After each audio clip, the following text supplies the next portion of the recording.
टोकावडे नाक्यावर गतिरोधक बसवण्यासाठी ग्रामस्थांनी व विद्यार्थी पालकांनी सकाळी 11 वाजता उपस्थित राहावं असं आवाहन करण्यात आले। बांधकाम खात्याच्या अधिकाऱ्यांना अनेक वेळा पत्रव्यवहार करून सुद्धा कोणत्याही प्रकारची माहिती देत नसल्यानं सोमवारी शाळेतील विद्यार्थी पालक वर्ग तसेच ग्रामस्थ यांनी उपस्थित राहून आंदोलन करावं असं आवाहन राजेश भांगे, ठाणे जिल्हा अध्यक्ष, पोलीस मित्र, मानधिकारी संघटना संजय पवार, माजी जिल्हा परिषद सदस्य ठाणे प्रकाश पवार, शेतकरी संघटना ठाणे जिल्हाध्यक्ष यांनी केलाय।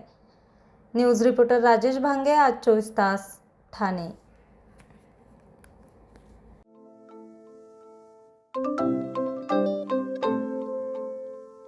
नवनवीन आणि ताज्या घडामोडींसाठी आज 24 तास सबस्क्राईब करा।